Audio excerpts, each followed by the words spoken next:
Hello everyone and welcome to Sarah's Things. I'm Sarah and this is one of my things. I'm here with my son, Mothman Jr. Sorry, not my son, my gender indiscriminate child, Mothany. We're going to let them choose their own name later. Anyway, we're here in the McDonald's parking lot in Murphysboro, Illinois, because we're here to see a cryptid statue and its billboard, and I'm going to show you where the cryptid was first sighted here in Murphysboro, Illinois.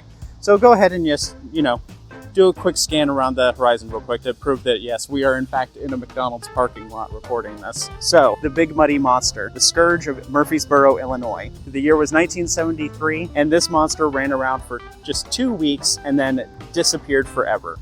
It's kind of what put this place on the map, other than on all their other town billboards. They make no mention of Big Muddy.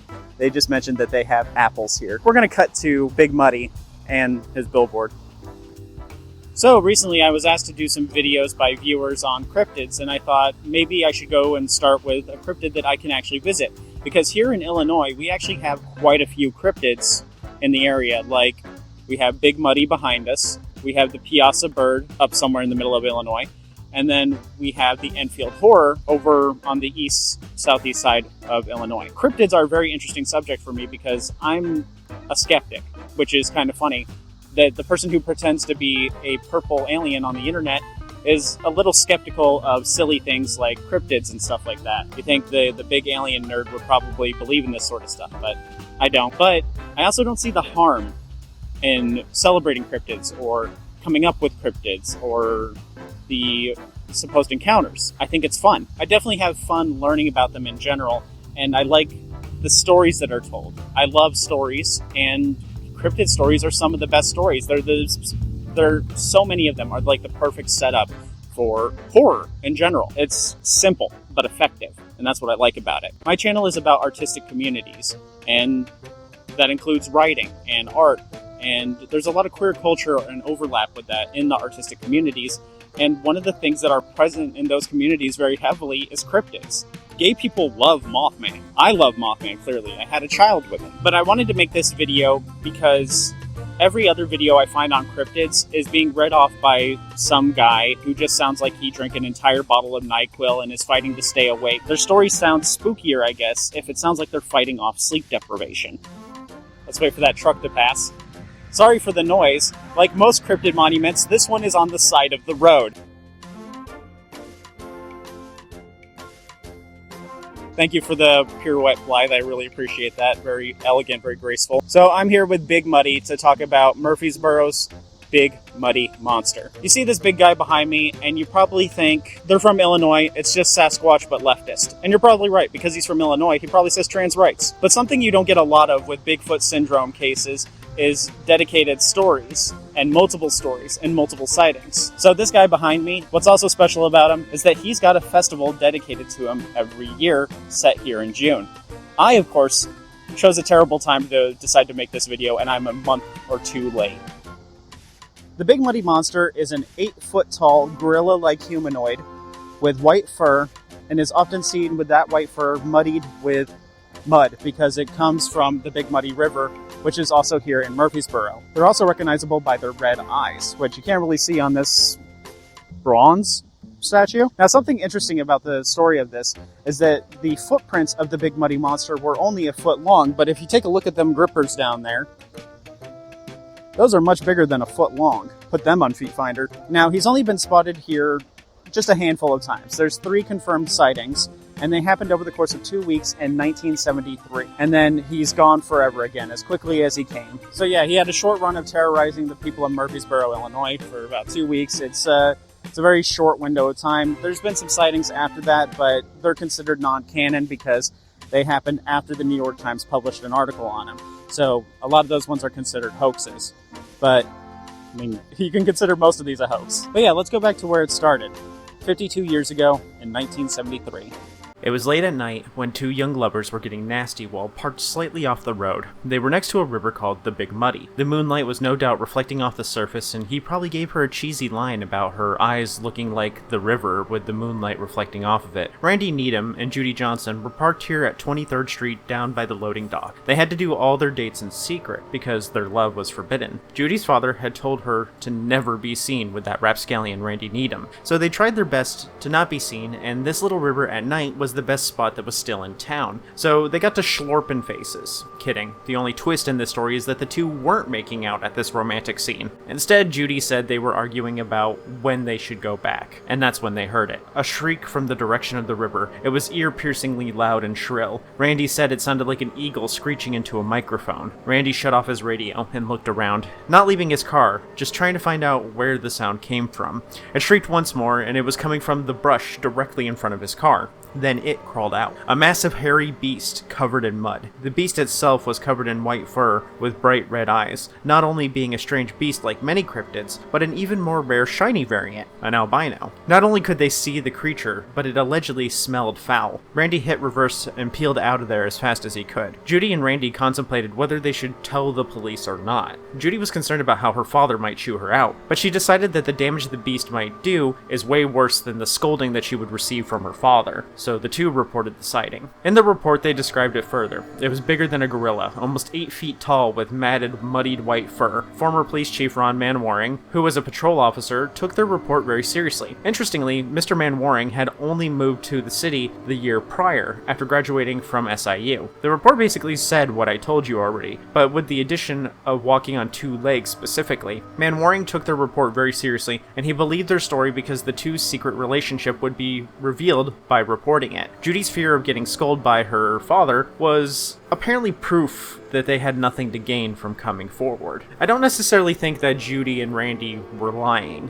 I totally believe that they think they saw what they saw. But black bears are in southern Illinois, and they can stand taller than a man on their hind legs. Sure, it doesn't explain the white fur, but an albino black bear is much more likely than a never-before-seen mudman, and coming and going in the span of just 2 weeks. I definitely believe that they saw a muddy Sasquatch. 2 officers were sent to the area, and they discovered odd tracks, feet that were about a foot long and 3 inches wide, pressed deep into the mud. This isn't really impossible either. One of the people who actually went with me to check this place out actually wears size 14 shoes, and that's a foot long. So honestly, Connie could be the big muddy monster. Connie's also 6'4". From a distance, I'm sure Connie looks like they're 8 feet tall. One of the officers, Nash, was digging in the brush when he heard a screech and ran out so fast that he dropped his revolver in a panic. Very responsible policing. But this isn't the only story of police negligence you'll hear today. But this is important because Nash was one of the officers that was skeptical about the story. He said it was a shriek unlike anything he had ever heard. Definitely no owl or bobcat he's ever heard. Nash came back with some help. Randy, the one who saw the beast, Officer Bob Scott, and Officer Lindsay, who was the other officer who joined Nash before he ran away. This next trip was 2 hours later at 2 a.m. They found some additional tracks, and Lindsay went back to get a camera to take pictures for evidence when the quiet night was broken by the same shrill screech from before. Whatever this thing was, it didn't plan on leaving anytime soon. Like before, Nash ran for the car, and this time he was accompanied by everyone else. They all stayed in the car for a good long while, waiting for the beast to come for them, but nothing happened. Wow, it's like the monster knew they were cops and would shoot them if it saw them. As the night went on into day, they followed the sounds of someone running in knee-high water in hopes of tracking the horror, but found nothing. This story is the most concrete story they have, and boy is it also the most cliche story there is. Couples at makeout point, they turn off their headlights, then see a wild animal that they haven't seen in person, zoom out of there claiming monster or serial killer, hook hand, car door. There are some sightings that come from before this story, but this one is considered the original sighting, and it's also the date for the Big Muddy Festival that's in town every year. This festival has food and lots of visitors from all over, like cryptozoologists, History Channel stars, writers, and there's a presenter whose name is Christian Barrel. I tried to get him for an interview. He didn't feel comfortable doing a video interview, which is totally understandable. He does do presentations here, but presenting yourself to the local community is entirely different than doing it online on a video. So totally understand, totally get it. So let's tell Christian's story for him. Christian Barrel was 5 years old at this time, and it was just a couple days after the initial sighting of the Big Muddy.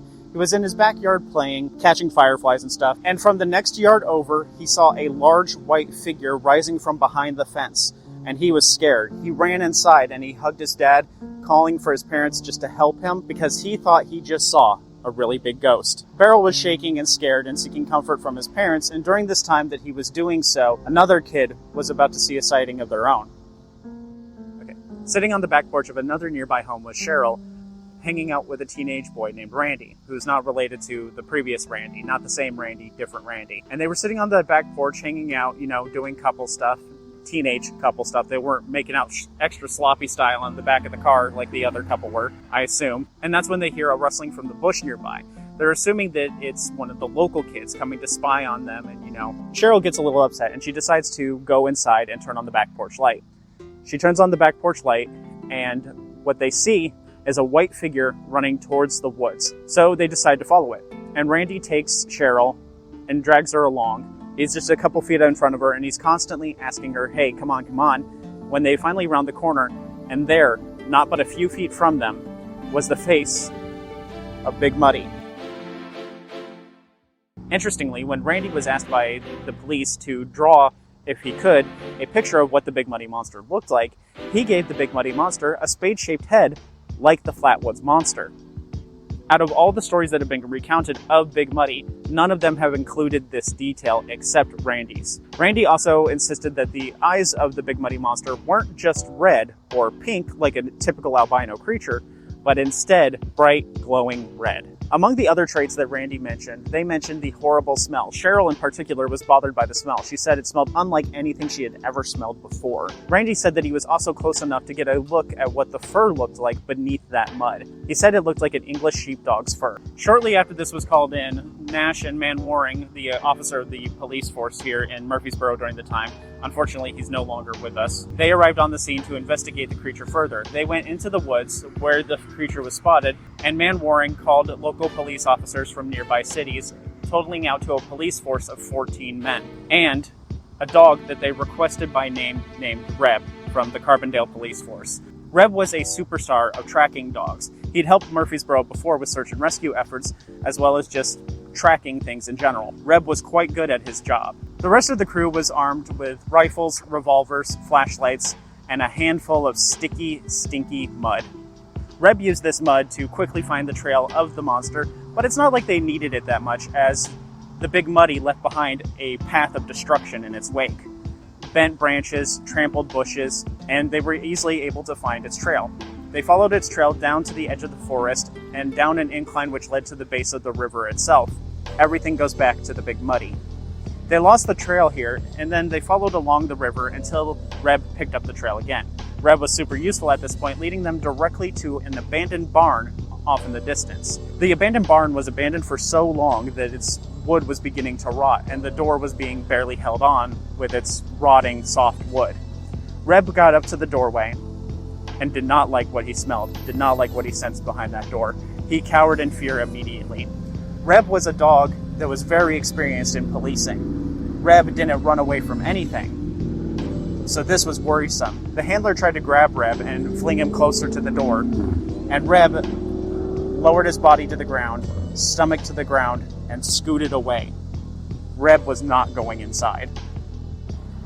Among the 14 men was Officer Nellis, who was the handler, who previously struggled with Reb to get him through the door. So Officer Berger, or Berger, I don't know how his name is pronounced. Among them was also Officer Berger. Officer Berger realized that the situation they're in was a little much for their small posse to handle, so he called in even more police from surrounding cities. By the time these police arrived, there was 12 police cars in total, and by the time that they arrived, Big Muddy snuck out the back of the barn and escaped capture that day. Now, the reason he was able to escape out the back is because for some reason Officer Berger didn't think to create a perimeter around it. Now, I think most police officers, when they have a fugitive trapped in a building, they'll typically create a perimeter so people don't just walk out the back door. So Berger really fumbled this one. And this is what I was talking about earlier with a lack of good police work. After this, everyone was super tired and decided to go home. When asked about this in the future, Officer Berger said the reason he took this night so seriously is because he didn't want the community to get involved. The last thing he needed is a dozen Murphysboro citizens armed with shotguns chasing down and shooting anything that moved. Which is a good call, because this happened anyway later. That was the end of the second story, but you got to remember that this went on for 2 whole weeks. 10 days later, a carnival came to town and decided to set up camp in Riverside Park. They found a nice little glade, and it looked nice, but this glade was also really close to the Big Muddy River. So you can probably guess what happened next. The carnies set up camp, and after the day was done, they all hung out, were drinking some beers by the truck, when their horses, their small ponies, specifically Shetland ponies, were panicking and freaking out. These ponies were trained to ride children in circles around a pole like a merry-go-round. So these were well-trained horses. And you're going to notice that story with pretty much any cryptid I talk about. Anytime an animal freaks out, it's the most trained and disciplined animal in the world. But it's an animal. Animals panic. So they heard the panicking, and the 3 carnies ran over to check on the horses. The horses' eyes were rolling. They were kicking up and bucking and screaming in a horse way, and were yanking on the stake that they were plugged into. And then they turned slightly to the right, and that's where they saw it. The big, muddy monster gorilla thing, this guy. Is he hollow? Probably. Boy's hollow! Ain't nothing in that brain. So the reason this story is taken seriously is because these carnies came from outside of Murphysboro and weren't aware of the Big Muddy Monster at the time. This was a traveling carnival. But honestly, it's a small town and news travels fast. That or the monster might be a Scooby-Doo situation, you know, you take off his mask, Old Man Jenkins! The final report comes from the same night on that carnival. A woman somewhere else in town heard a screaming noise, that of the described Big Muddy Monster, the eagle-like screeching, and being a smarter person than the others, decided to stay inside and just call it in. But this didn't stop the situation from escalating. That posse that Berger was so worried about ended up forming anyway, and Murphysboro citizens got together with weapons, and that's when Berger stepped in and asked them to not do this, and decided to talk to the people in charge of the town of Murphysboro. They decided to hire professional help, which was a group of 5 people and a guy named Sorkin. No first name, he's like Cher. They were to be given a $2.5 million reward if they successfully caught Big Muddy alive. That there's a statue here probably tells you that they never caught him. The group of them was armed with just stun guns, and he said that this would be enough to subdue the 8-foot-tall, supposedly 500-pound creature so that they could catch it on their own and bring it back. They also had chocolate and bananas because I guess the Big Muddy Monster likes chocolate and bananas, which doesn't make sense to me. If this creature is supposedly endemic to the area, why would it eat chocolate and bananas? Not only do chocolate and bananas not grow in Illinois, it doesn't grow pretty much anywhere in the US. So why would chocolate and bananas even be something that it would know it would want? So the whole thing just doesn't make sense. It's very, that's why I said professional, in air quotes. They also claimed that they had a cage and helicopter ready, but no one ever got to see it because they never got around to actually catching him. They did happen to have some shotguns on them for personal defense if it came down to it, but their main plan, their plan A, was to zap him with a taser.